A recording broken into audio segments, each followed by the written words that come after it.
aquí tenemos ahora 6 participantes. Tenemos, vamos a empezar con Anel, Ana Elsa Pérez Martínez. Les voy a decir por qué los invitamos, porque ellos tienen un currículum muy abundante, pero sí quiero platicarles por qué. Anel, además de ser escritora y estudió Historia del Arte, pero ha trabajado mucho sobre la literatura infantil, un tema que ella tuvo que forjar ahí en el Instituto de Filológicas, abrirle camino, y hoy es un tema fundamental. Pero tiene otra virtud para mí, que está impulsando el programa Un Universo de Letras, que es formar la lectura por gusto entre la comunidad de nuestra universidad. Y eso me parece un trabajo loable, titánico, y vamos a trabajar todos porque sea exitoso. Tenemos también, y les agradezco mucho de veras, al doctor Jorge Alejandro González Sánchez. Él es investigador del Instituto de Investigaciones Interdisciplinarias en Ciencias y Humanidades de aquí de la UNAM, y también sabemos que él trabaja la parte de la cibercultura, su formación en comunicación, ciencias políticas y sociología, bueno, pues le ha dado todo este fundamento. Pero yo lo invité porque me llama mucho la atención algo que yo creo que pocos atendemos y cultivamos y descuidamos. Él forma investigadores, pero le da una importancia a la imaginación que me parece de veras que es algo que se ha olvidado. Y dice él, sin investigación no hay creatividad, no hay creación, no hay conocimiento, no es todo razón, no está todo en la información, busquemos adentro. Bueno, a mí eso, de veras, te felicito. Y luego dice también que la pobreza del espacio conceptual, pues también empobrece muchas de estas posibilidades de nuestras capacidades de imaginación, de crear. Entonces dice, bueno, es que sin lectura ese árbol conceptual pues nada más no crece. Y luego también dice, y si somos monotemas, menos, o sea, si leemos de lo mismo, comemos lo mismo, escuchamos de la misma música, o ni siquiera eso, ¿no? Entonces, cómo nos va reduciendo la mirada del mundo. A mí eso, bueno, me encantó, y por eso, pues me parece que nos puedes dar mucho sobre eso. Y también nuestro querido doctor, voy a empezar por los extranjeros de aquí del instituto. El doctor López Yepes, bueno, yo creo que tampoco necesita presentación, lo conocemos, es de casa, catedrático de la Universidad Complutense. ¿Por qué está aquí? Bueno, porque además de ser un especialista en nuestro campo de la información, él forma también investigadores, y que también toma en cuenta la imaginación, pero los forma con literatura y cine, cosa que a mí me parece estupenda. O sea, además de la lectura de textos, también la lectura de imágenes, de cine, y lo liga con literatura. Es algo creativo que también la formación de lectores nos debe de llevar a ampliar el mundo cultural. Y nuestro querido colega Héctor Guillermo Alfaro López, que él está abriendo camino en un tema fundamental hoy en día, que es la lectura de imágenes, que también tiene una complejidad y que tenemos que aprender a leerlas, porque incluso se están haciendo bases de datos de imágenes extraídas de revistas científicas. Y también hoy en día todo esto de la alfabetización que le llaman informativa está promoviendo la alfabetización audiovisual. Y lo decíamos también en una de las reuniones con Perla, aprender a leer, a escuchar, ¿no? Porque también escuchar es una forma de leer. Y luego, bueno, él es filósofo, él es latinoamericanista, y actualmente está estudiando, se está formando en el doctorado de bibliotecología, que por cierto yo le pregunto, oye, ¿por qué si tienes tantos grados ya para qué vas a estudiar bibliotecología? Dice, quiero ser bibliotecólogo, quiero entender cómo se forman, y para mí la bibliotecología es como una mujer, es un enigma. Le digo, no, pues te vas a tardar un buen rato en conocerla. ¿No más la mujer? Toda la vida. Bueno, pues vamos a empezar con este tema de lectura, información y lectura. Siempre es que pongo lectura antes, porque sin lectura, pues, bueno, yo siento que no hay nada. Vamos a empezar. Yo les mandé un texto, pero obviamente no lo voy a leer porque se me pasó la mano y está un poco largo. pero tengo algunas síntesis que me voy a permitir nada más enumerar.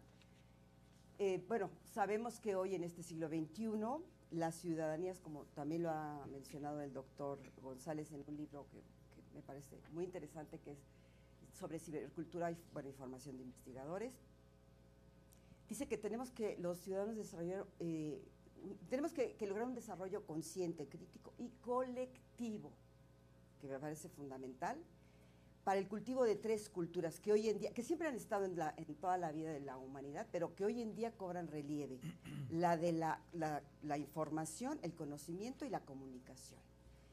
Y que están todas involucradas en una diversidad, como él menciona, en todo están involucradas, todo lo que hacemos los humanos, ahí están esas 3 culturas. También dice que esto que él dice del aparato conceptual, del capital conceptual que se debe desarrollar para poder también pues cultivar estas culturas. Pero tenemos también, con toda esta abundancia de información, estas posibilidades de comunicación, también tenemos varios riesgos. Y la UNESCO, en su proyecto de Sociedades del Conocimiento, y la misma IFLA, en su documento de tendencias, lo ha marcado.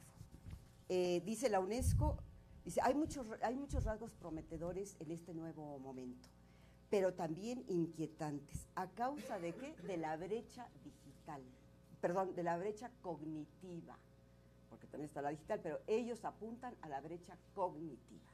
Y la IFLA dice también, el universo digital se expande, ¿no? Se le está concediendo cada vez más valor.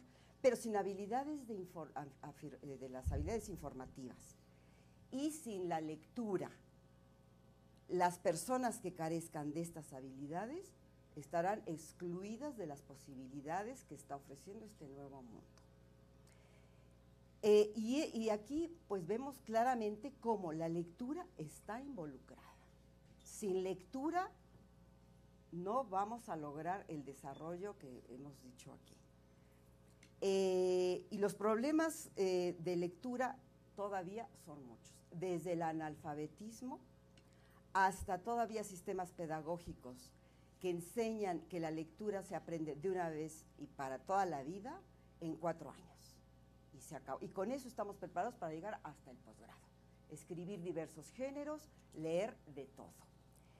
Y además, también, hoy en día, se empiezan en algunos sectores a enseñar otros lenguajes, pero han estado excluidos del sector escolar y del aprendizaje la lectura audiovisual, la lectura visual, auditiva, táctil, olfativa, gustativa, y como dice un filósofo francés, Michel Serre, sin esto, ¿cómo vamos a poder después también ir al texto y generar sentidos, comprenderlos? O sea, ¿cómo nos nutrimos de información si a los sentidos los hemos excluido, cercenado, ¿no?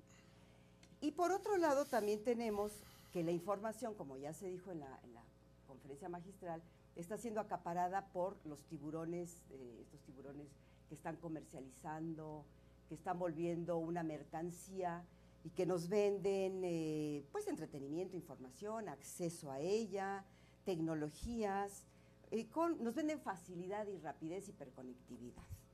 Y por otro lado, el discurso político reparte tabletas y computadoras para resolver los problemas ancestrales e incluso también lograr la democracia. O sea, con la tableta pues ya lo logramos, ¿no? Entonces estamos inmersos en todo esto.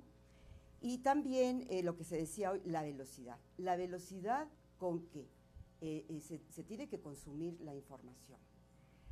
La abundancia de la información está sobrepasando las capacidades normales humanas.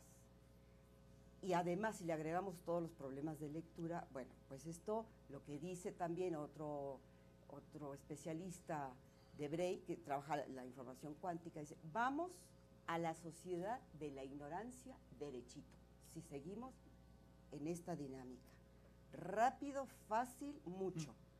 Entonces, por otro lado también, y grave, que en las instituciones de educación superior se han identificado graves problemas de lectura, escritura y comunicación, porque vienen desde las bases. Y no crean ustedes que nada más en países como el nuestro, países Estados Unidos, Inglaterra, Europa, están teniendo estos problemas, ya han incorporado la alfabetización académica, que es enseñar a leer, escribir y comunicarse de acuerdo a cada disciplina, porque tiene sus características, sus géneros, en fin. Y otra cosa también importantísima, como el trabajo que está haciendo ANEL, muchas universidades están emprendiendo programas de fomento de la lectura por placer, porque han observado que esta práctica redunda en beneficio del desempeño académico.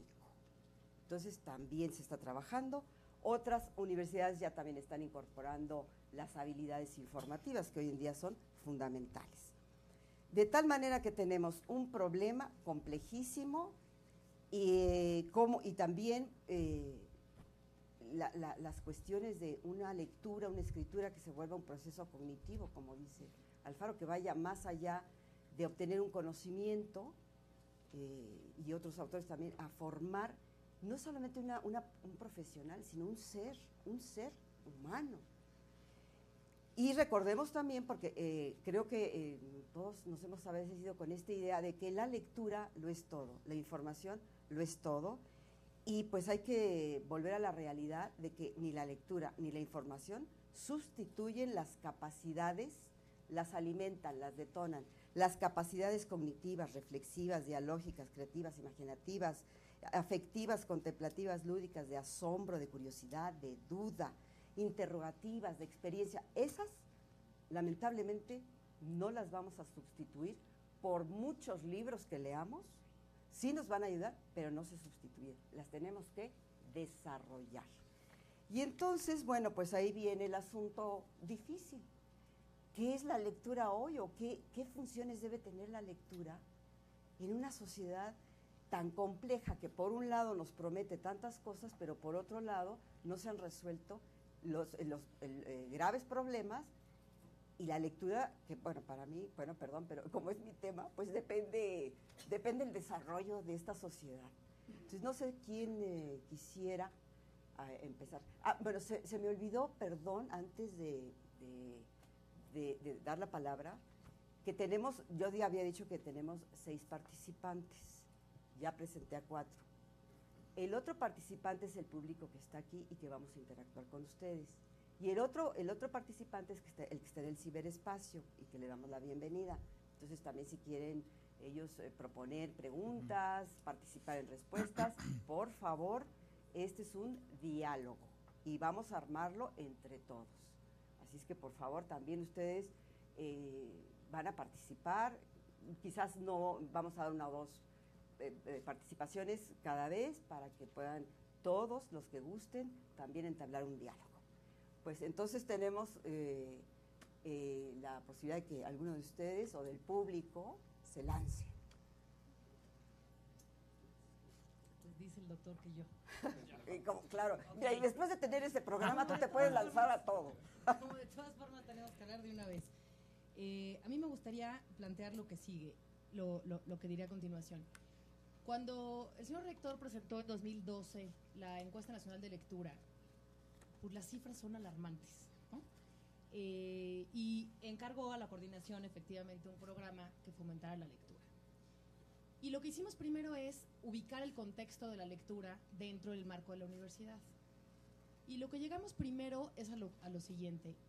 La literatura infantil y juvenil son un hecho. Nadie niega ni su existencia, ni sus alcances, ni su importancia, ni su urgencia en el aumento o en el intento de incrementar la calidad educativa en este país. Todo está clarísimo, hay que leer y hay que enseñar a leer. Muy bien, hasta ahí estaba todo en orden. Hay una instancia que parece ser la responsable por autonomacia, que es la SEP, ¿no? Nadie duda de que la SEP tenga una responsabilidad inmediata. La SEP ha invitado a un segundo responsable, que debería ser el primero, que son los padres de familia, ¿no? A un tercero en importancia, que son los maestros, que a veces no están capacitados para ser promotores de lectura.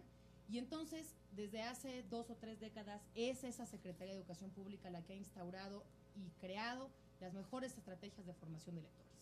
Todo eso está muy bien, llevamos por lo menos 3 programas nacionales de lectura, el programa de bibliotecas de aula, que ustedes muchos conocen, otros que se llaman Libros del Rincón, que fue el que dio lugar a bibliotecas de aula. ¿Y qué resulta después de 2 o 3 décadas de un trabajo nacional en formación de lectores? Que los alumnos llegan a primero de secundaria y no hay más proyectos de lectura. Y luego llegan a la preparatoria y menos hay programas de lectura. Y llegan a la universidad y, por supuesto, las universidades se posicionan como ajenas absolutamente a la responsabilidad de formar lectores, porque eso es tarea de la SEP. Entonces, el primer tema que nosotros ubicamos es, a ver, hablar de irresponsabilidad es muy feo, pero vamos a decir, hay un desconocimiento de la universidad en su labor y en su posición en la formación de lectores. Esta universidad tiene 9 preparatorias y 5 CCHs, Sí. y 30,000 alumnos en esas entidades. Y ningún programa de fomento a la lectura en esa formación académica. Es grave, ¿no? O sea, es grave si el rector mismo está proponiendo que haya un programa de fomento a la lectura y al mismo tiempo una política donde los maestros de las prepas y los SHs y los propios directores dicen, no, pero es que la currícula mía es matemáticas, yo no tengo nada que ver, y yo soy maestro de biología y yo soy de educación física y desconozco o no sabría cómo alentar a un chico a leer si yo soy el maestro de educación física, ¿no? Entonces, a mayor especialización en la educación, mayor, ya dije que no voy a decir irresponsabilidad, pero mayor desconocimiento de cuál es el papel en el fomento de la lectura. Entonces, lo que quiero decir en conclusión es que en la primaria no hay duda de que es la SEP, se autorreconoce como una promotora de lectura, pero la universidad no se reconoce como una instancia de fomento a la lectura. O en todo caso, considera que esas materias dependen de los maestros de literatura, que muchas veces pues nos dejan leer el Mío Cid a chavos de 17 años, ¿no? Cuando hay o un universo diferente al de universitario, que es el de editorial, un trabajo editorial que hace por lo menos 4 décadas en este país se ha venido formando con especializaciones en lo que además se ha venido llamando la literatura infantil y juvenil como concepto o como género. Hay una discusión de si es un género o no, pero fuera de eso, editorialmente es un género. Y además es un género que vende muchas veces mucho más que el resto de las publicaciones en otras colecciones. Ese es el caso, por ejemplo, de La Orilla del Viento, el Fondo de Cultura Económica, SM, una fundación dedicada específicamente a promover uno de los grandes premios de literatura infantil y juvenil, que es Premio Barco de Vapor, que muchos de ustedes conocen. Entonces, parece que hay como un mundo discontinuo, ¿no? Por una parte hay unas editoriales que reconocen, fomentan, forman ilustradores, autores, programas de lectura, y por otra parte, esos mismos lectores a quienes está destinada este fomento editorial, están en una instancia educativa que desconoce no nada más el lugar que ocupa en fomento a la lectura, sino todos los avances que hay en ese sentido. Ahora, entonces, perdona que te interrumpa, sí. Aquí la idea sería también, ahorita tú dices, bueno, hay una función aquí de la lectura que es este placer, ¿no?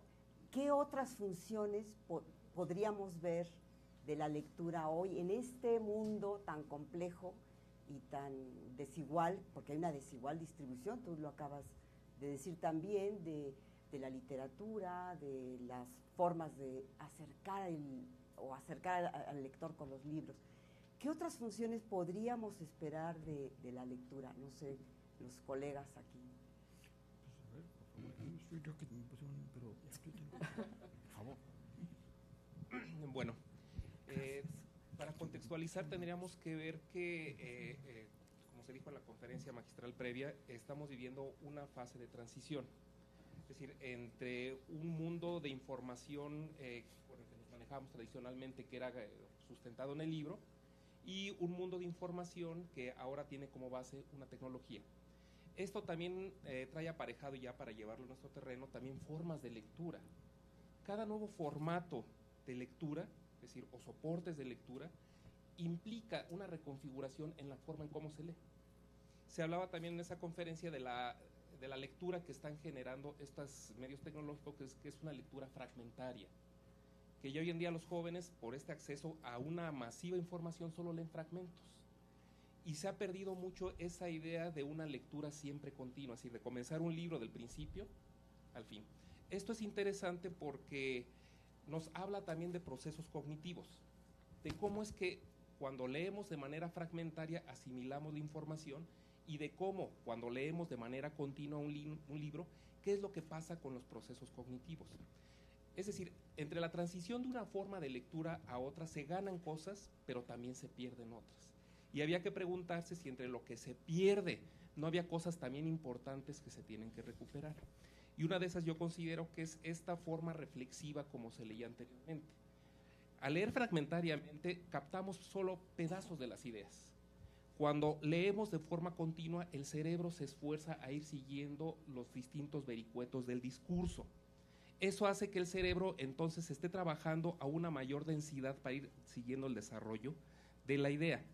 Esto a donde nos lleva es también a procesos cognitivos de creación, donde el discurso se arma de forma también continua, a diferencia de un pensamiento que se va fragmentando.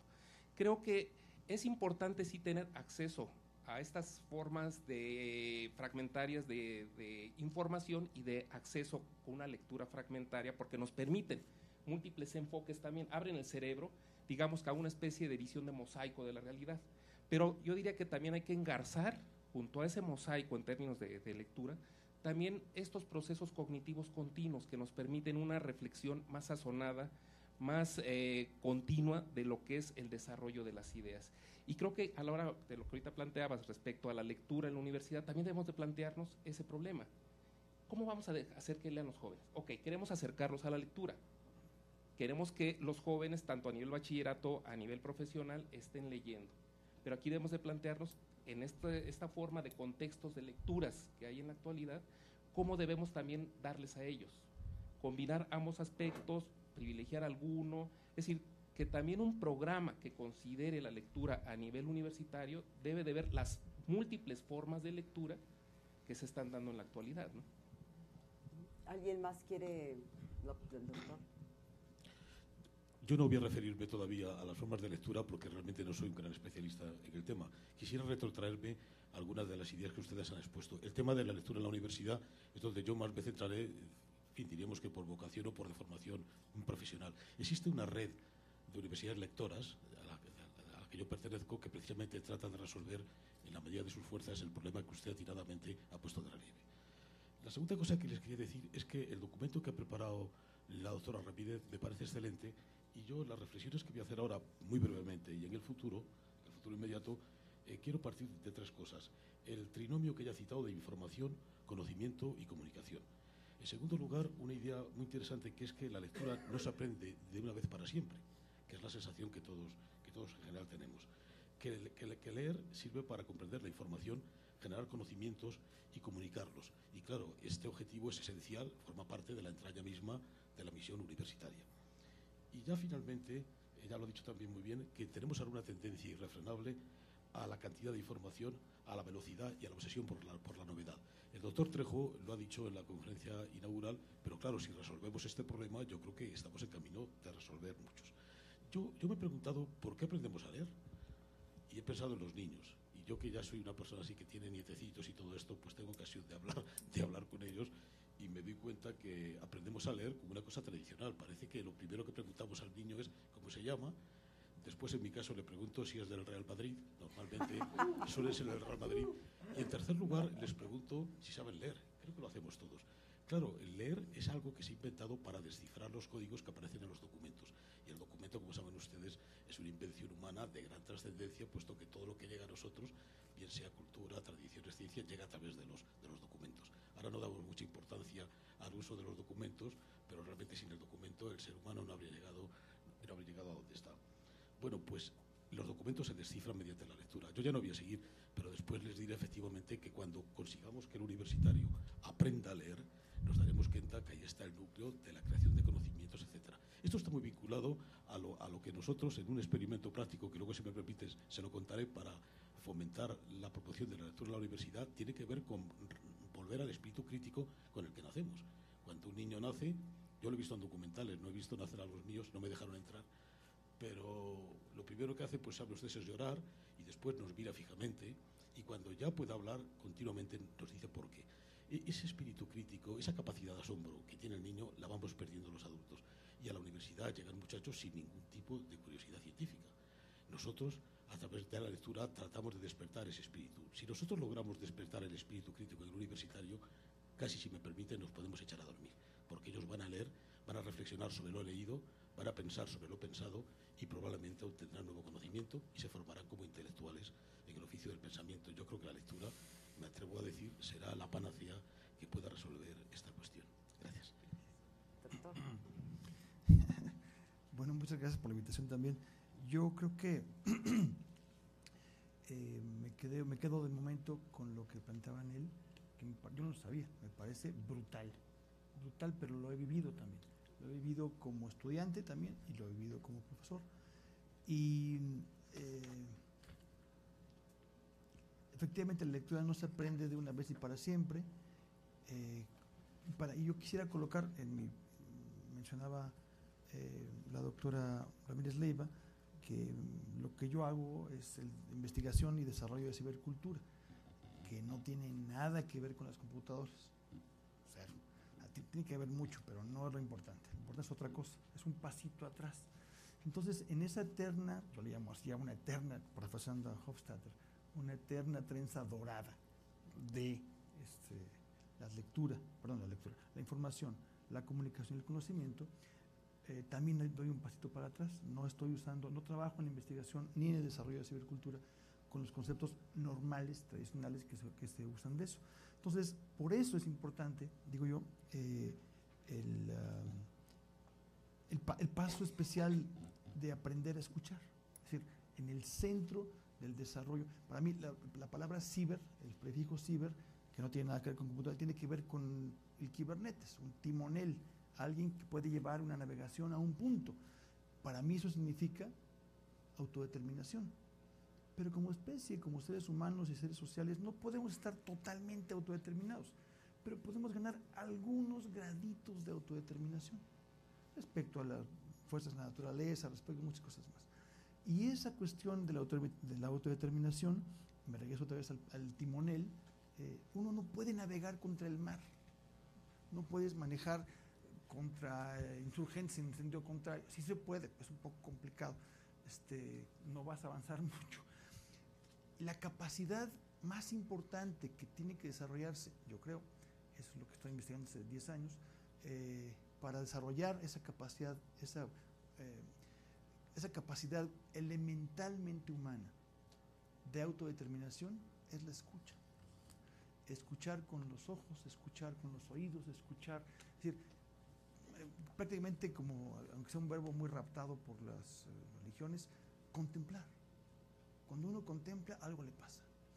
Cuando uno contempla algo suficientemente, puede ser las flores, puede ser una idea, puede ser una mirada, puede ser un mar embravecido, un mar en calma, y hacemos un poquito de silencio, entonces algo pasa.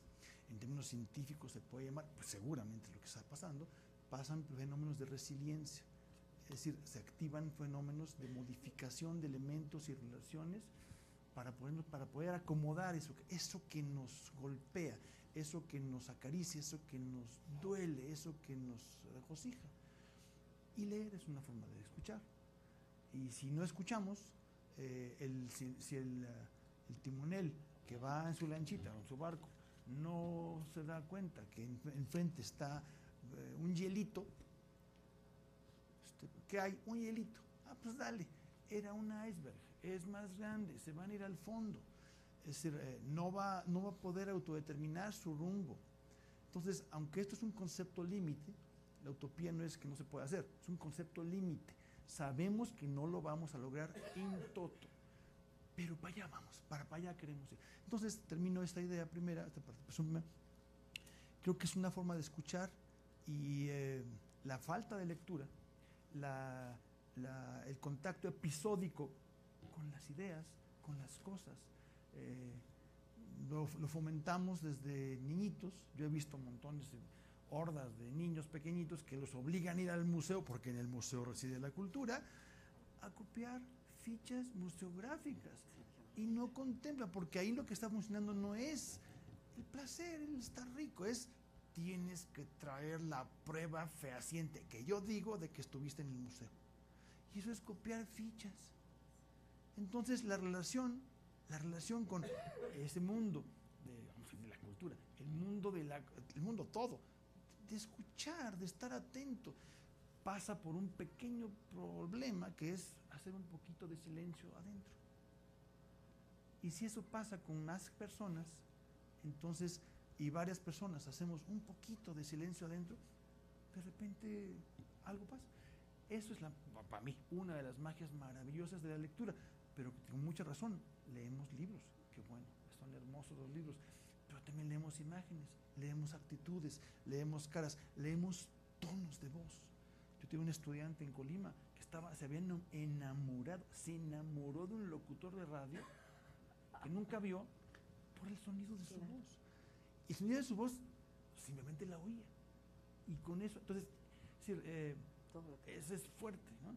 En pocas palabras, por eso lo que tú tocabas al principio, un acto creativo, que es, ahí estamos perfectamente hermanados, la investigación científica y la creación artística, depende de qué tan amplio es tu espacio conceptual, que como especie lo generamos.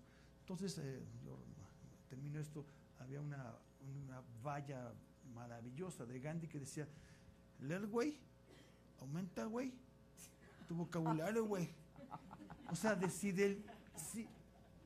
de 6 palabras la mitad es güey, o sea, güey, tu espacio conceptual es pequeñito. Y eso quiere decir tener una alta probabilidad de no diferenciar, no saber si es una caricia o un rasguño, no saber si es una incitación o un tic.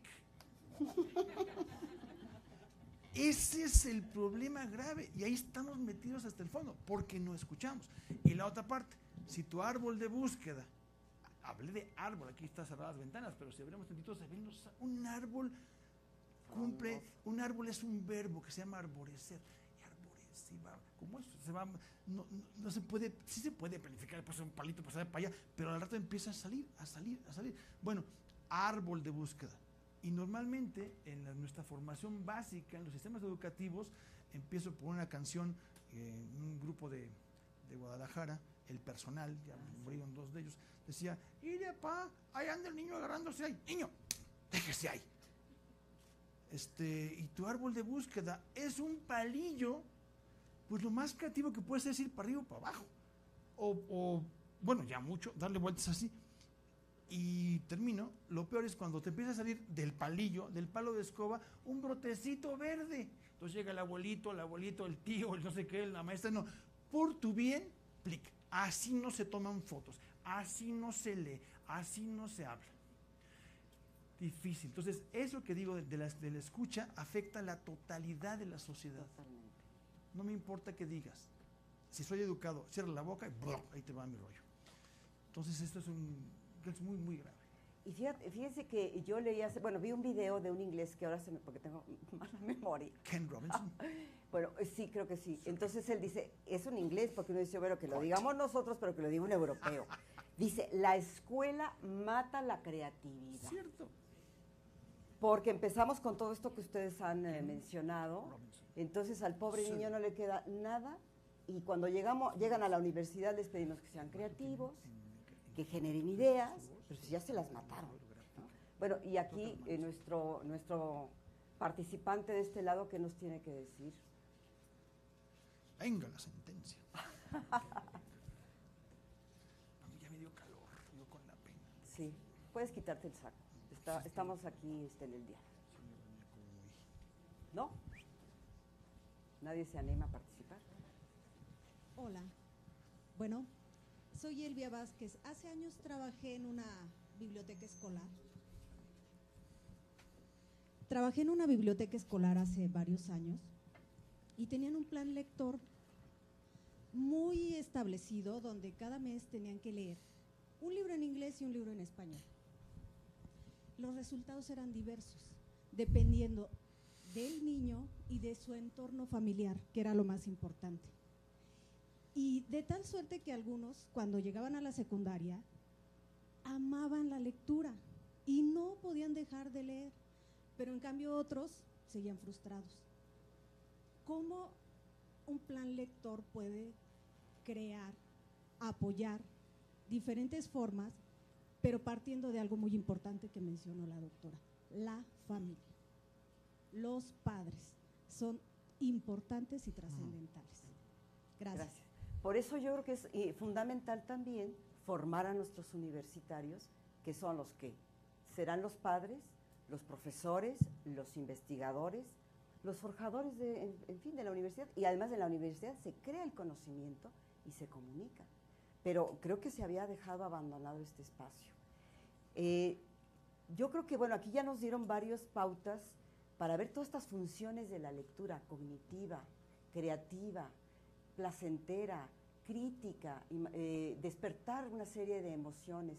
Entonces nos lleva también a pensar que ya la lectura va más allá de la escritura, de lo escrito, pero también nos lleva a pensar en varios sentidos. No nada más lo digo en los códigos, en los diversos códigos, sino me acordé ahorita que estaban hablando de lo que era la lectio divina, que era una manera de leer, que tiene 4 pasos. Bueno, el descifrado, meditar. Luego ellos, claro, hablaban de rezar, pero más bien es el diálogo. El qué me quiso decir el texto, dialogar conmigo, y luego dialogar con los otros, y luego, por último, actuar. Entonces, a mí, digo, me parece que ¿qué tanto podemos empezar otra vez a rescatar la lectio divina en nuestros ámbitos? Un poco para ir en contra de las velocidades. O sea, nadie dice que esto no, también. Pero yo creo que volver a estas formas de lectura, donde no le pidamos la cantidad de lecturas al alumno, sino que junto con ellos hagamos estos pasos, quizás, ¿no? Se me ocurre rescatar esta forma de leer. Y luego está también las otras formas de leer que ya se ha mencionado, por ejemplo, esto que tú dices, ¿no? Leer es otros códigos, o lo que decía Galileo Galilei, ¿no? Leer el libro de la naturaleza, porque me imagino que los seres humanos bueno, mucho antes, leían el libro de la naturaleza y extraían informaciones, porque, digo, ¿de qué otra manera pudieron haber avanzado? Aprendieron a leer el árbol, el clima, la tierra, los gestos, en fin. Pero eso lo hemos retrotraído y nos hemos centrado nada más en la palabra escrita. Entonces ahora, ¿cómo llevar la lectura más allá de la letra O? ¿Qué es leer ahora, pues? Bueno, yo no voy a definir qué es leer ahora porque la verdad es que no tengo una idea del todo clara, pero sí quisiera meterme y relacionarlo con esta pregunta, la cuestión de la universidad. Esa frase de la escuela mata la creatividad también se dice en la película de la biografía de Nash. ¿Se acuerdan de la película Una mente prodigiosa? De este muchacho de Russell Crowe. Bueno, sí, efectivamente, de cierto modo, la escuela puede matar la creatividad, pero bueno, esto no deja de ser una frase hecha. Yo me pregunto por qué los universitarios no leen, según parece, y de acuerdo con lo que decía el conferenciante anterior, nunca leen un libro entero. Yo no sabía esto de que los universitarios nunca habían leído un libro completo ni nada de estas cosas, pero sí que he notado que el universitario, y yo también me incluyo como tal, leemos muy por encima. Yo leo los titulares de los periódicos españoles para ver qué pasa por allí, y lo peor de todo es que esto, unido a las redes sociales, crea un estado de opinión que no es riguroso, que no es serio. Es lo que yo llamo a veces el imperio de la opinión, y utilizando una frase que aprendí en una película de Cantinflas, que es uno de mis admirados, una vecindad de quinto patio. Esto es lo que son, en cierto modo, un poco las redes sociales. El hecho de ver nuestro nombre, hay excepciones, claro, de ver nuestro nombre y nuestra opinión iba a decir en el papel cuché, en este caso en la pantalla, parece que lo que decimos es interesante. Y todo eso está muy bien si somos capaces de distinguir lo que es la lectura de opinión, que esa no tiene nada que ver con el trabajo universitario, de la auténtica lectura rigurosa. La segunda cosa que les quería decir, y vuelvo al tema de la relación información, conocimiento y comunicación, es que la información son simplemente conjuntos de datos más o menos inconexos, pero el nuevo conocimiento no se crea con información, se crea con ideas, con conocimiento. Y esto supone una lectura personal, vivencial, etcétera, etcétera. ¿Y cómo hacemos que el universitario haga este ejercicio? Pues lo hacemos mediante algún tipo de recurso didáctico, que yo en mi caso concreto utilizo lo que llamo lectura crítica, que estoy consiguiendo afortunadamente y milagrosamente que el universitario al final del proceso lea.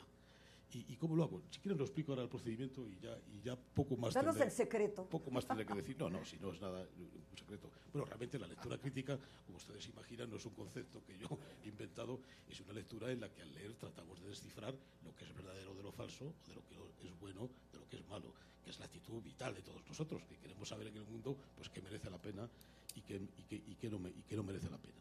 Se trata en definitiva de que el universitario aprenda a pensar. Pero como ustedes saben, la universidad no es una simple continuación de la enseñanza media donde volvemos a contar cosas de manera dogmática. La enseñanza universitaria es problemática y todo profesor que se precie de trabajar en la universidad tiene que plantear problemas en la clase y no dar las cosas ya hechas. Ciertamente el alumno lo que quiere es recibir ya píldoras confeccionadas, apuntes que le permitan aprobar.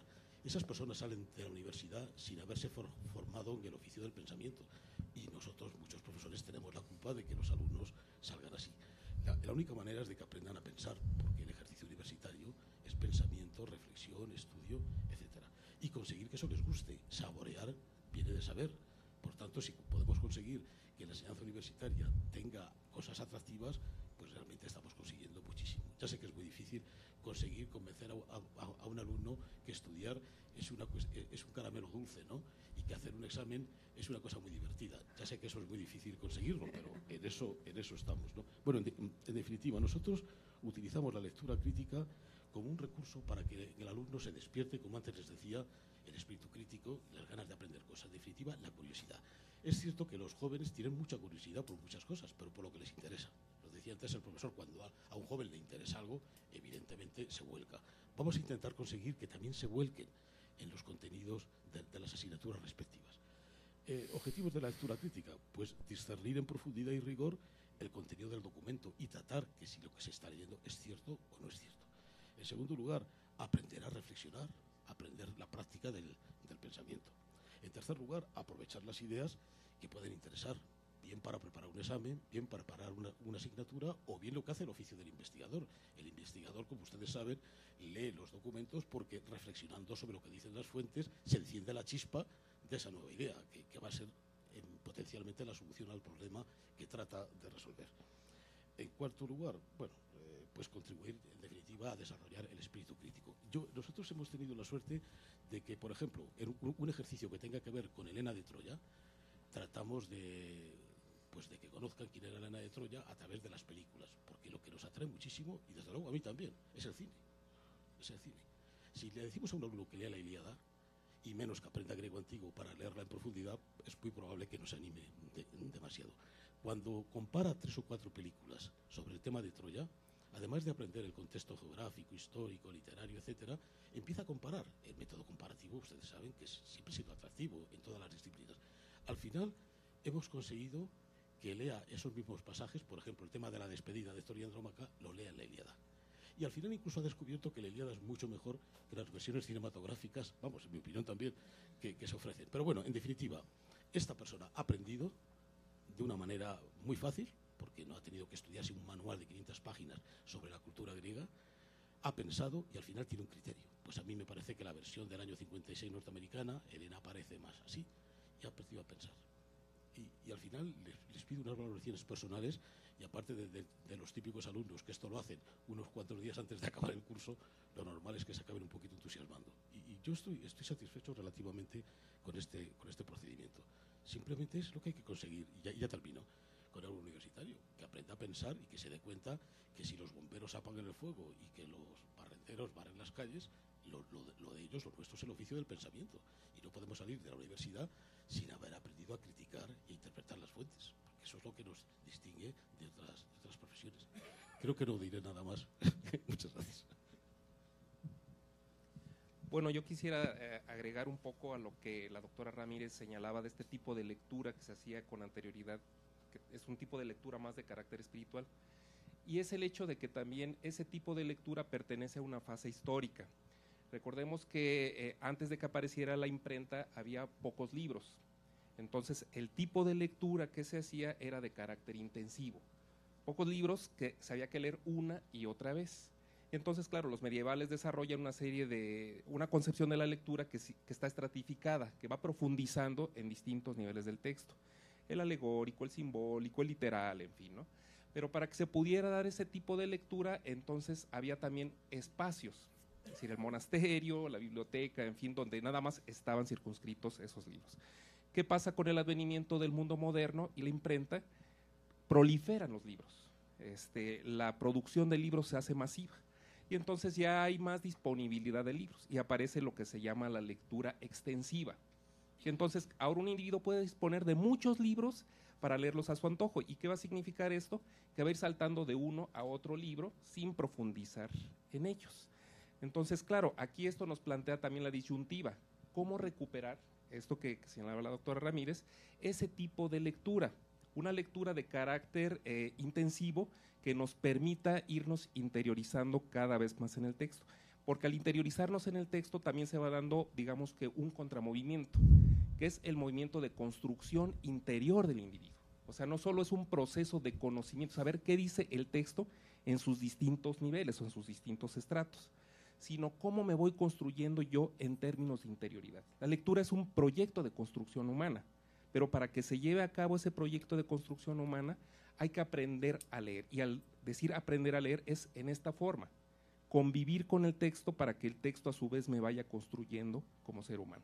Ahora, el problema que se nos plantea es, en un mundo de información masificada, que ya no solo es una gran cantidad de libros, sino además la información que podemos encontrar en los medios electrónicos, cómo poder hacerlo. Creo que aquí es donde también tendría que incidirse en esto, es decir, cómo empujar a un joven a que en un momento dado, una vez que tenga ya una trayectoria como lector, porque primero hay que construirlos como lectores, y una vez que se lleve esa trayectoria, ¿en qué fase del camino poder inducirlos a este tipo de lectura de construcción interior, que sería, digamos, que el colofón de su formación como vida como lector? Es decir, porque ser lector es un proyecto que se va construyendo, pero no es un proyecto irreversible, es decir, que fuera una especie de línea ascendente. También se puede, en una fase de la construcción como lector, se puede ser también un no lector. Una socióloga francesa, Jacques Baglul, planteaba en un libro sobre la lectura débil cómo las trayectorias de un lector en la sociedad no necesariamente son unidireccionales. Pueden cambiar incluso según donde se ubica el individuo. Si el individuo está ubicado en un contexto donde se lee mucho, tal vez se permee y pueda ser lector, pero ¿qué tal si ese individuo se traslada a una zona geográfica donde hay pocos libros, donde hay poco interés por la lectura? Entonces, ahí viene todo un movimiento regresivo. O sea, leer implica eso, irse construyendo aún en circunstancias difíciles, pero también es considerar las fases de construcción interior del individuo. El individuo que, digamos, llega a esta fase, donde un texto, o sabe escoger los textos apropiados, no es necesario que solo se dedique a leer un mismo texto durante 20 años, dada la cantidad de textos con los que dispone hoy en día, sino ser selectivo. ¿Cuál de los muchos libros que he estado leyendo en estos años me han dejado algo que he sentido que cuando los leí por primera vez me están transformando? Para que vuelva entonces otra vez a ese libro, otra vez a ese libro, otra vez a ese libro, y que conforme voy interiorizándome en él, me voy dando cuenta cómo ese libro me va cambiando. Un poeta ruso, se me ahorita el nombre, decía, cada libro busca su lector. ¿Qué significa esto? Es decir, un individuo puede leer un libro al que ese libro no le dice nada, pero ese libro sí le puede estar diciendo algo a alguien y le está transformando la vida. Piensen en San Agustín. San Agustín, cuando se acerca a la Biblia, es porque en un jardín vecino está oyendo a unos niños o unas voces de niños que dicen toye lege, toma y lee. Se acerca al jardín y lo que ve es la Biblia abierta, y donde posa sus ojos en la Biblia es donde le está invocando a que se acerque a la lectura de la Biblia, y eso va a transformar su vida radicalmente y lo va a convertir en lo que sabemos hoy que significa San Agustín para la civilización cristiana. Entonces debemos de pensar eso, es decir, que también hacia donde nos debe de llevar la lectura es a esta especie de construcción interior, como usted decía, es decir, el saber escuchar el texto, pero también el sabernos escuchar a nosotros mismos.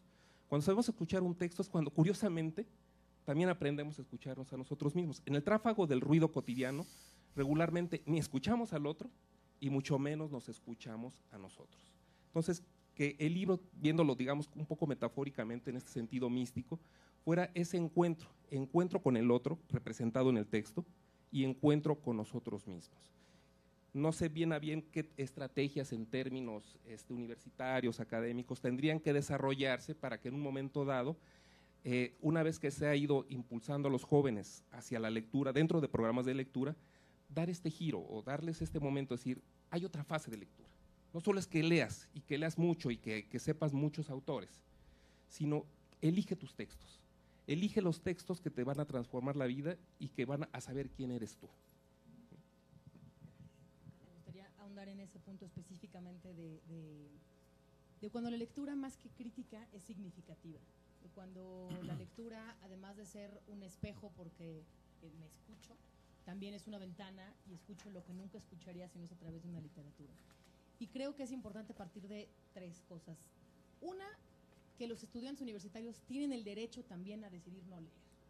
Ese es un derecho y esa es una cuestión que hay que identificar. Hay un montón de otros lenguajes artísticos que también proponen crecimientos identitarios e identificaciones significativas que no tienen que ver con la literatura y que son la música, la danza, el teatro, el propio cine, que es fundamental, ¿no? En la cultura del homo videns, y esas también son otras posturas y hay que respetar que hay universitarios que decidan no leer. Lo segundo, con los que deciden sí leer, identificar que leer, desmitificar el concepto de leer, desmitificar el concepto de que hay una única literatura y que si no es poesía o novela o cuento, todo lo demás ya no pertenece a las posibilidades reales de leer, ¿no? Eso es falso. Nosotros, por ejemplo, y perdón que ponga un ejemplo de mi propia coordinación, pero me parece importante. Uno de los primeros usuarios que se acercó a nosotros fueron los de actividades deportivas en la UNAM. La Dirección General de Actividades Deportivas se acerca antes que la Facultad de Filosofía y Letras o antes de Ciencias y nos dice, yo quiero trabajar con ustedes, ¿qué hacemos? Y entonces hicimos un ciclo que se llama De la cultura a la aventura. Y para los nadadores, los alpinistas, los ciclistas, que difícilmente toman libros, propusimos un ciclo que partiera solamente de textos de crónicas de aventura. Y empezamos con que me voy a permitir comentarles, que es un texto que apareció en el Times de 1907, esto no es ficción, y es literatura. Y dice, se buscan hombres para viaje peligroso, sueldo escaso, frío extremo, largos meses de completa oscuridad, peligro constante, no se asegura el regreso, honor y reconocimiento en caso de éxito. Este anuncio apareció en 1907, lo firmaba Ernest Shackleton en su intento por conquistar el Polo Sur y convocó a 5,000 personas, de los cuales solo 25 formaron la expedición y de los cuales ninguno llegó al Polo Sur porque tuvieron muchos problemas que son muy interesantes y que se narran en crónicas de aventura. Estos lectores de actividades deportivas, cuando leen este tipo de textos, encuentran algo significativo. No van a leer Borges probablemente nunca lean Saramago, ni tampoco Juan Rulfo, ni tampoco a Monsiváis ni a Carlos Fuentes, pero van a leer crónicas de aventura, casi seguro. Y hemos tenido 4 conferencistas que hablan solamente de las lecturas que les hicieron, por ejemplo, a nadadora Mariel Hewley, que hablaba de qué libros leyó que le hicieron retirarse de la abogacía, ella era abogada, y dedicarse a ser nadadora de aguas abiertas y a cruzar el Canal de la Mancha en uno de los primeros récords de mexicanas cruzando el Canal de la Mancha. Otro es Héctor Ponce de León, alpinista, que narra cómo a través de ciertas lecturas de alpinistas decidió ir por el Everest y es el único mexicano que ha estado 3 veces en la cumbre del Everest. En fin, podríamos hablar de eso o de los científicos que deciden leer lectura científica. Y muchos programas de lectura, hay que decirlo, favorecen a la literatura o ciertos géneros literarios y desfavorecen otros géneros literarios. Y creo que ahí hay un fallo muy grande. Otro punto es centrarse en las características y hábitos del lector. Si el lector tiene hábitos, por ejemplo, de lectura fragmentaria, puede favorecerse desde ese modo de leer e invitarlo a otras lecturas, pero sí aceptar que ese es un tipo de lectura, la fragmentaria. Por ejemplo, nuestros lectores utilizan el cine y el video como uno de los modos de comunicar su información, incluso sus chistes, y es una de sus cosas favoritas. ¿Qué hay que hacer? Pues acercarnos a lo que ellos mismos ya hicieron, que son los booktubes. No sé si conocen este canal de booktubers, que son reseñas hechas muy casualmente con una cámara de video como de celular, donde hay alguien que dice, pues yo acabo de terminar el ensayo sobre la ceguera, y no me parece tan bueno como el Evangelio según, ¿no? O lo que sea. O sea, son reseñas en videos que están reglamentados por los jóvenes, en los que en 1 minuto y medio dicen sus reseñas y se comunican como YouTube, ¿no? Estos canales de video comunes, y se vimean, como dicen ellos, este tipo de reseñas, y son una enorme cantidad de booktubers que existen en la red comunicándose sus lecturas, que es otro hábito que hay que reconocer en el joven actual. Los jóvenes actuales necesitan sus redes sociales de comunicación de lo que sea, chistes, estados de ánimo y gustos literarios. Entonces ese es un tema. Otro, por ejemplo, si el joven es un revolucionario y un rebelde por naturaleza, pues enseñémosle que la lectura también ha hecho revolución, y que la lectura también es provocativa, y que también es irreverente, y que la literatura también sirve para hacer la revolución, ¿no? Esa es otra de las cosas que a nosotros al menos nos ha resultado mucho.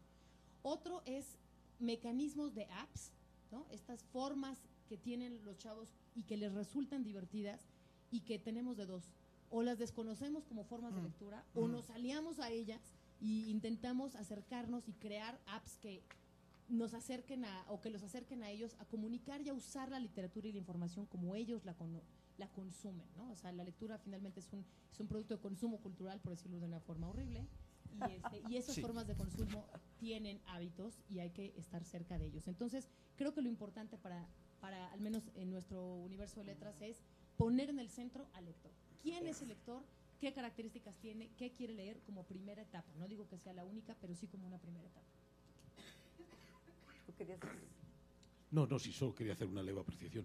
Cuando usted está hablando de que tenemos el derecho a no leer, claro, usted está pensando sobre todo en literatura de ficción, literatura propiamente dicha. Yo, cuando hablo de la lectura, estoy pensando más que nada en la lectura científica, de la cual yo me parece que no podemos permitirnos el lujo de prescindir, ¿no? No, simplemente quería decir esto. Y en segundo lugar, que evidentemente la lectura en nuestras vidas ha influido de una manera notable, y lo que hacemos, como usted muy bien dice, es adaptarnos a la mentalidad del estudiante y lo que le puede interesar. En el caso nuestro, que enseñamos documentación a alumnos de periodismo, les damos cualquier tema, porque en periodismo, como ustedes saben, cualquier tema es susceptible de convertirse en noticia. Y si le decimos, por ejemplo, tiene usted que hacer un reportaje sobre las brigadas internacionales, desde luego el alumno ya no sabe lo que son las brigadas internacionales. Después de todo este ejercicio de lectura crítica, acaba siendo un pequeño experto en esto.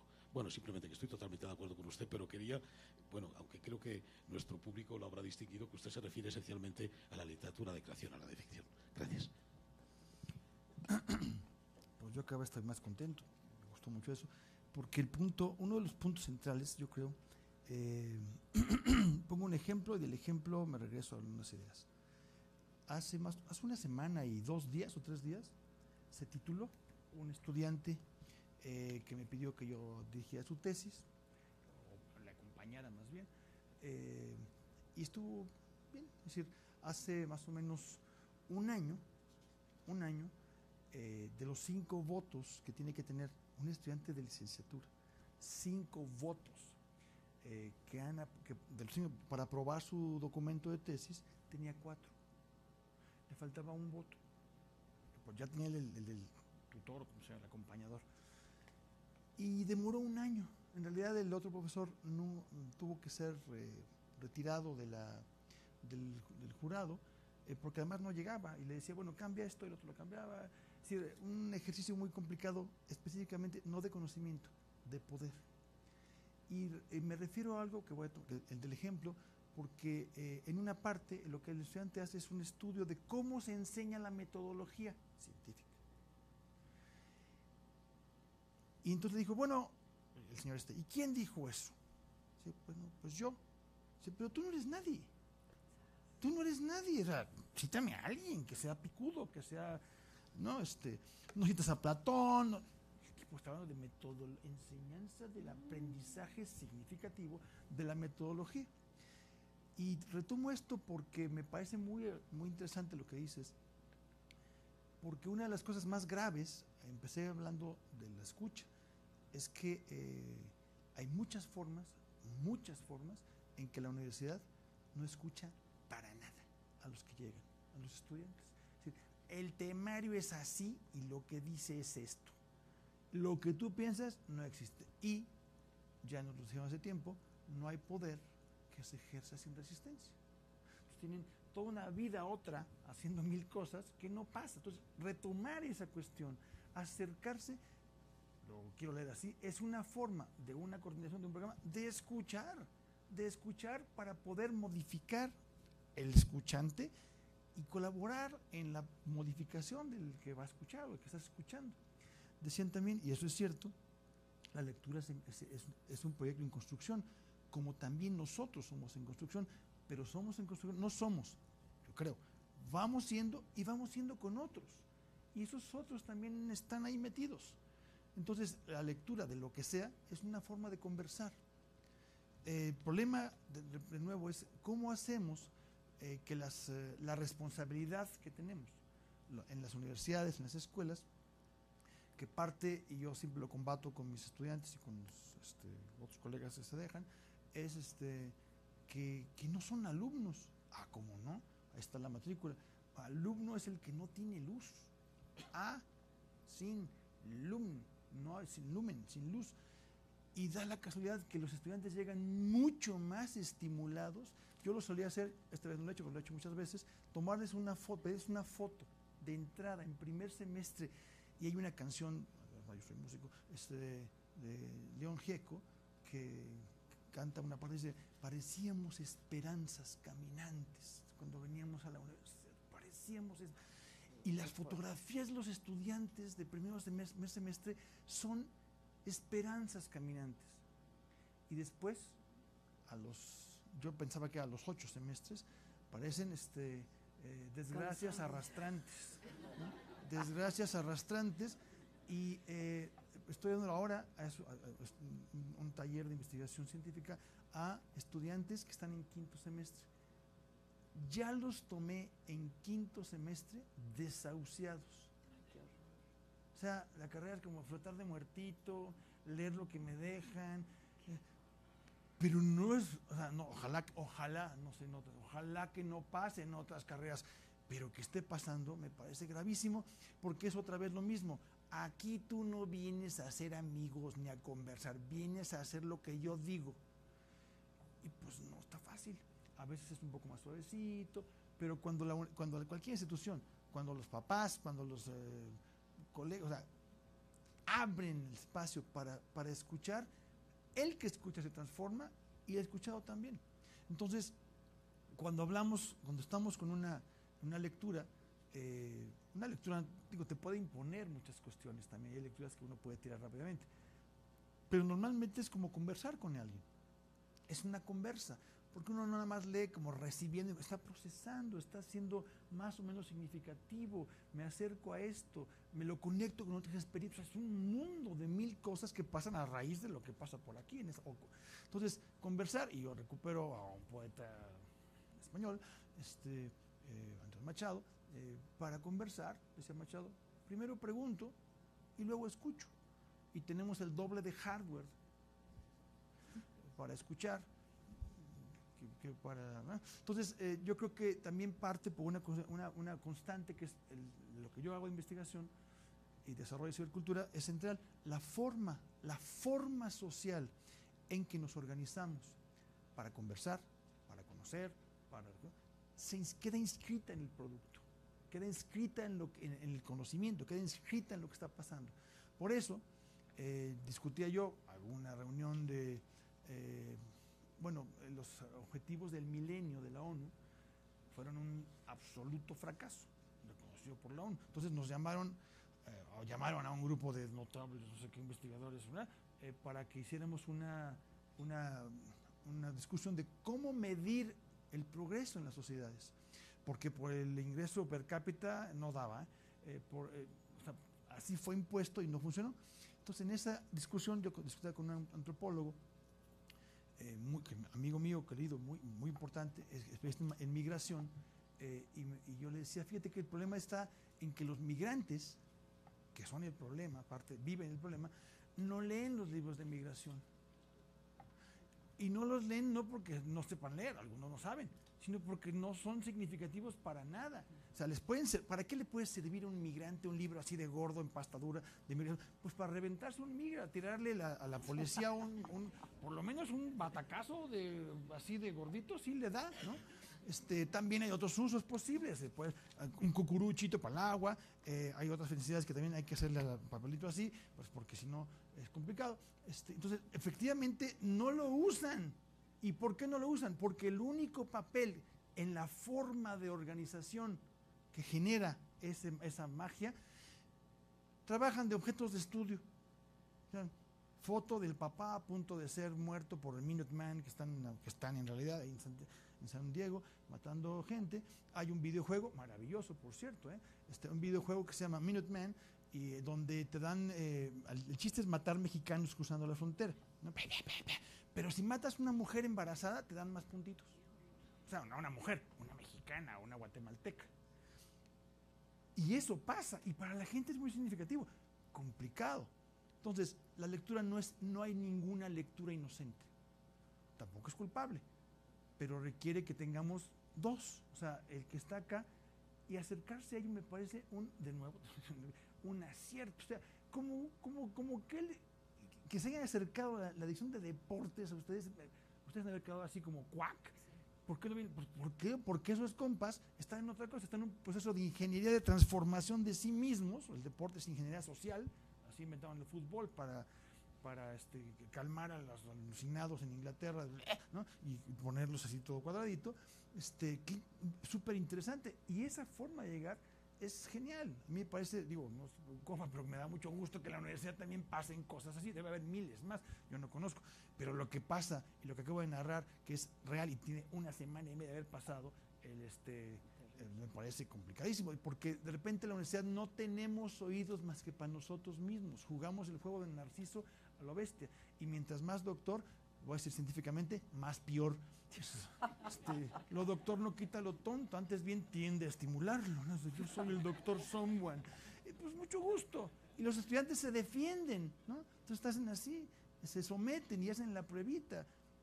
Pero cuando tratas de trabajar con ellos, que ustedes no son alumnos, ustedes brillan. John Lennon, todos brillamos. Ustedes también. Nosotros, pues nunca nos dijeron, pues peor para ustedes, órale, a brillarle. Entonces, pasan cosas muy interesantes. Sí, qué interesante encontrar en la universidad estos polos, ¿no? O sea, un grupo que me recordó a los griegos, ¿no? Cultivar el cuerpo, la mente y el espíritu. Hombre, eso sería lo ideal que pudiéramos lograr en esta universidad, ¿no? Pero también está el otro polo, en la escuela que mata todo, ¿no? Y qué lástima que la universidad también entre en esa categoría. Pero no somos tan originales, ¿eh? Eso es la UNAM. Es sí. Muy común. Sí, no, es en general, ¿no? Porque digo, si ya no los dijo el señor que viene de Inglaterra, pasa en todos lados. Bueno, aquí tenemos ahora la palabra para nuestros participantes, el público, que quisieran ustedes comentar algo, complementarlo, disentir, por favor. Muy buenos días a todos. Quería felicitarles por lo que nos han estado comentando, pero creo que de alguna forma se han mirado un poco para el ombligo cada uno de ustedes. Probablemente porque todos los que estamos aquí leemos con cierta habitualidad. ¿Y por qué les digo esto? Porque realmente tenemos que romper estas paredes y llevar estos mismos temas a otros foros. Yo recuerdo que aquí hace 2 años, o algo así en este mismo foro, traje un texto que decía algo así como ¿por qué Gandhi utiliza bien el marketing para vender y en consecuencia para leer también? ¿Sí? Entonces creo que estos debates académicos son muy importantes, todos estamos de acuerdo, pero creo que hay que romper las paredes, ir a los medios de comunicación, utilizar mucho más el marketing, que realmente vean con ejemplos, incluido que podemos fomentar la lectura de otra manera. Porque, insisto, todo lo que han dicho me ha parecido maravilloso, pero el mundo es de otra manera. Sí, y entonces hay que acercárselo, no solo por especialistas, sino por otras personas. Yo trabajo en comunicación y como periodista creo que he hecho falta que en España solo haya suplementos los sábados de lectura, y las televisiones apenas tratan estos temas. Pero les recuerdo que en Francia durante 20 años el programa más importante durante 20 años de la televisión era un programa sobre libros. y estaba en el top 10 y lo veía muchísima gente en Francia, ¿no? Entonces yo creo que hay otras alternativas, el marketing, los medios de comunicación. Desde luego, estos debates son positivos, pero hay que llevarlos también a la calle. Y lo último, yo también trabajo estos temas al principio de cada semestre, me parece que es fundamental, y con los alumnos de publicidad incluso manejamos eslogan para fomentar la lectura, porque en España también hay planes de fomento de la lectura, que sí que es verdad que en el pico que están en los medios se lee un poquito más, pero luego en realidad terminan por olvidarse, ¿no? Y lo último, tengo la sensación de que a veces abuso con mis alumnos de querer que lean y al hilo de lo que han comentado.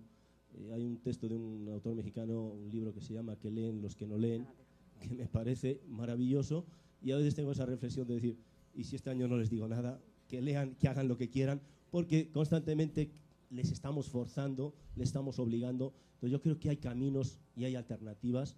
Entonces, bueno, que de verdad les felicito, pero que vayamos a otros foros, que nos esforcemos también por convencer a otras personas, porque aquí creo que todos estamos convencidos. Muchas gracias.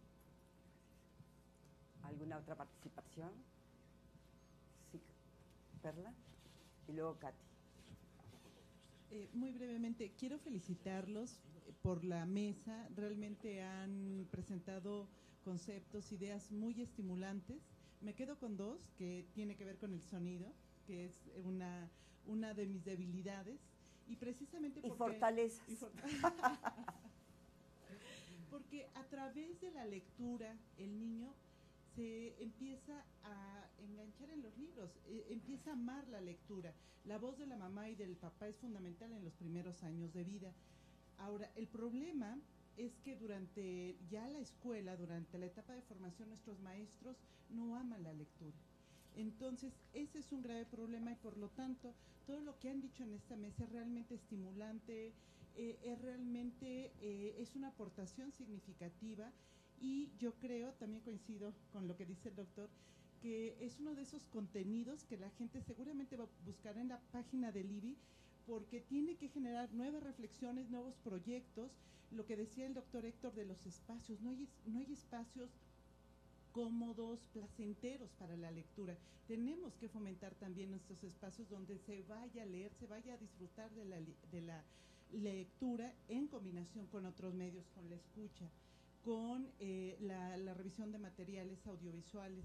Y bueno, solo decirles que fue una mesa maravillosa y que muchas felicidades y gracias a la doctora por hacer posible esta mesa. ¿Cómo? Katy. También lo felicito, me uno a las felicitaciones porque estuvo muy interesante, pero estaba pensando un poquito que, bueno, si la escuela deforma un poco en este aspecto, en la biblioteca podríamos hacer mucho porque quizás es el formato de las bibliotecas que tiene que cambiar. Yo hace unos cuantos años, me acuerdo cuando tuve que presentar un libro sobre librerías, me quedé pensando que las librerías son mucho más atractivas que las bibliotecas. Y pienso que tendríamos que tomar un poco ese formato de librería, y también ahora con lo que decía Juan Carlos, porque si la tecnología también tiene sus ventajas y están desarrollando muchísimos libros para diferentes situaciones. Eso es una cosa que lo veo a través de mis nietos, porque tengo nietos de todas las edades, y ahora veo que los jovencitos, muy jovencitos, están leyendo unos libros que se llaman Divergente, Insurgente, que cuando los empecé a leer digo, bueno, ¿de qué se trata, no? Y realmente los niños, pero se enganchan de una manera tan grande en los libros, en este tipo de literatura, que están evidentemente muy bien pensadas y utilizaron muchísimo el análisis de los videojuegos, el análisis de las páginas de internet, cómo se comunican los jóvenes para poder hacer este tipo de libros. Entonces, y los niños se enganchan. Entonces, ¿por qué no en las librerías ver qué conviene para cada edad y hacer como grupos poner estanterías con esos grupos de libros, como decías tú, Anel, que los deportistas, por ejemplo, se enganchaban con los libros de aventuras, entonces poner para diferentes y a ir cambiando las colecciones de esa parte de consulta, utilizar todo ese espacio de consulta para poner este tipo de libros especializados para cada edad, porque es decir, hay una cosa también muy importante, con la lectura no solo se aprende metodología y se desarrolla la imaginación, sino que también se aprende la vida cotidiana, porque los muchachos a veces desconocen muchísimo las conductas humanas.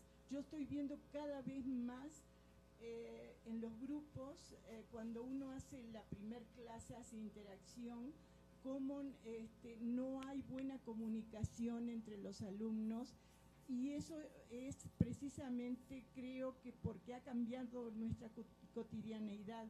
Los muchachos en las casas están más solitarios, las familias cada vez son menores, entonces toda esa parte de la conducta humana es algo muy importante y que se tiene que tienen que tener los estudiantes universitarios también, porque si no son víctimas de los malos líderes o de situaciones que los empujan a irse por caminos que no son los adecuados, o también incluso para no profundizar en lo que conviene a sus intereses.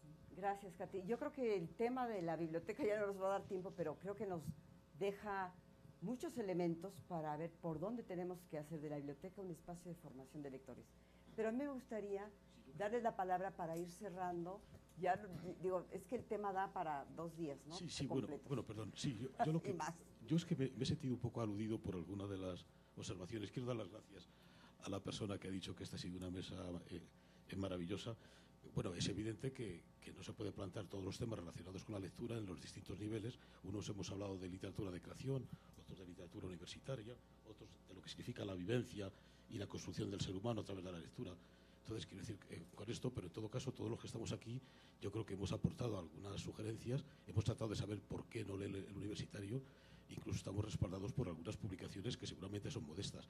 Quiero decir con esto que no creo que nos hayamos mirado el ombligo, y en todo caso, el tema de los medios de comunicación, nosotros no somos, me parece, ninguno representante de los medios, pero vamos, yo sugiero al doctor Marcos que publique cuanto antes sus ideas para conocer estas alternativas, porque yo creo que realmente aquí se han dicho cosas muy concretas, por lo menos, bueno, pienso que todo esto es aprovechable. Y en cambio, hemos olvidado, por falta de tiempo, algo muy importante, que es el papel de la biblioteca en el fomento de la lectura, ¿no? En fin, yo no sé, yo tengo la esperanza de que les hayamos podido serles útil. Yo al menos he aprendido mucho de mis compañeros.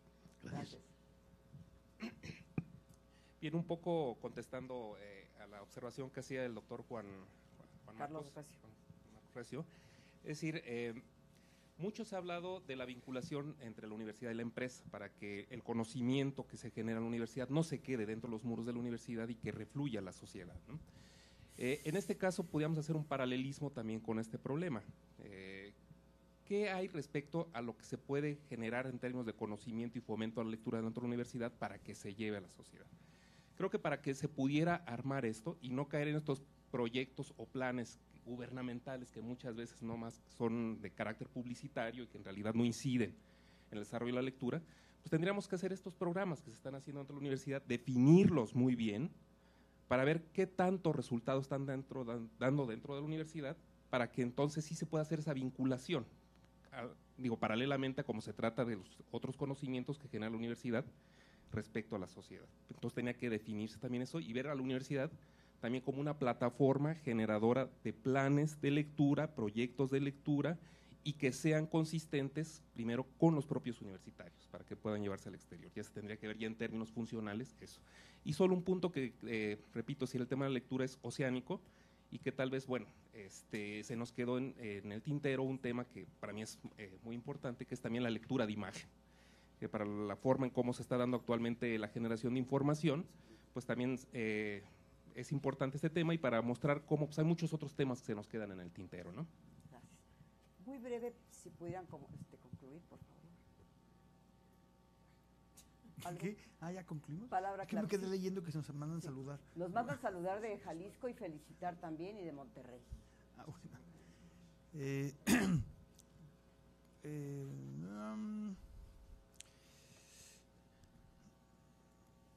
Yo creo que ha sido muy interesante, apenitas, hablando de episódicos, unos episódicos, está bien, es rico. Yo creo que el mundo no acaba ni en las empresas, ni en la publicidad, y aquí es el mundo también. Este es el mundo también, un mundo bastante complicadito. Y cuando dije el ejemplo de los migrantes, y como digo, de los mineros, como digo, trabajo hace 7 años metido en el centro de San Luis Potosí, en el desierto, en una zona de narcotráfico Z, con gente que está creando comunidades emergentes de conocimiento local, trabajando sus propios sistemas de información, sus propios sistemas de comunicación y propios sistemas de conocimiento frente a problemas concretos. No es cognoscible el ser, la lectura, problemas concretos, la sequía de 3 años, se nos mueren las chivas. Entonces, y no digo del equipo nomás, estoy diciendo las chivas de veras, que también están a punto de no sé qué, ¿no? Yo le voy a Pumas, pero antes de que entrara aquí. Claro, antes de entrar aquí yo le iba a Pumas porque qué penas tengo 10 años. Bueno, entonces, yo creo que es algo importante en la medida en que, de nuevo, me siento lo mismo, si pudiéramos, no nada más en la universidad, sino en todos lados, en la vida social. Este es un orden social que tenemos que es profundamente silenciante. Y todo lo que se silencia se aísla. Y todo lo que se aísla deja de escuchar. Entonces, la nota fuerte, ya renunciaron a la directora del Poli, en particular fue porque no escuchó y ni siquiera abrió la posibilidad de escuchar. O sea, sigue siendo lo mismo. Y entonces, ¿quién escucha a quién? Ese es el problema. Yo creo que eso es central, porque eso implica la transformación de la propia sociedad. Empezar a crear estructuras de escucharlos, de tomar en cuenta, deportistas, no es como los naquitos. Yo tengo colegas que dicen, ¿cómo ir al estadio de los Pumas? ¿Cómo gasta? A ver, pero es que es una actividad deportiva, el fútbol, lo que sea, importantísima, pero es despreciada intelectualmente como, eso es menor. Entonces, otra vez, la sordera. Entonces yo digo, bienaventurados todos, para seguir con las cosas así religiosas, los que nos escuchemos, aunque nos miremos el ombligo o no. Bueno, concluyo yo también con algo. Me movió mucho su comentario, lo agradezco, me sorprende, también un poco a lo mejor nos incomoda, pero es obligado pensar también hacia esa mira de la comunicación, del marketing. Y me quedo pensando, recibimos todos los días por lo menos 4 o 5 mensajes muy poderosos por medios de las comunicaciones. Temas de autocuidado, y ahora que empieza octubre es así la sobredosis de hasta la mamografía y cuídate, ¿no? Todo este asunto de salud. Un asunto de género que siempre está permanente. Yo no sé el éxito de esas campañas, pero visualmente estamos obligados a consumirlas todo el tiempo, el tema de la violencia femenina, el tema de la ecología. Y en ese cuarto nivel está la lectura. Y creo que la lectura recupera todos los anteriores, los monopoliza, los recupera, y eso es para nosotros Universo de Letras, que es un universo donde todo cabe, porque eso es también esta universidad, ¿no? Es un lugar donde se dialoga la astronomía con la gastronomía, pero la informática con la bibliotecología y demás, ¿no? Entonces, me parece que en las universidades no somos agentes externos al fomento de la lectura, somos fomentadores de la lectura, nos debemos reconocer como tal, también en temas de marketing y comunicación, pero más allá de ello, creo que es absolutamente necesario que las universidades aceptemos por lo menos que el trabajo con 300,000 estudiantes que tiene esta universidad debe de tener en algún modo una posibilidad de fomentar la lectura. Si es posible fomentar la cultura de todo lo demás, del cuidado del planeta y demás en la universidad, también por lo menos tiene que haber una puerta a la lectura. Estoy segura de ello. Pues creo que nos han dejado unas tareas de reflexión y de ideas, y sobre todo pues a mí me queda clarísimo que también leer es una forma de escucharnos, de escuchar al otro, a los demás. Les agradezco infinitamente, el IBI les agradece con este reconocimiento, Héctor Guillermo Alfaro, Jorge Alejandro, José López Yepes, Elsa Anel Pérez. Muchísimas gracias. Para mí ha sido un placer y un deleite escucharlos.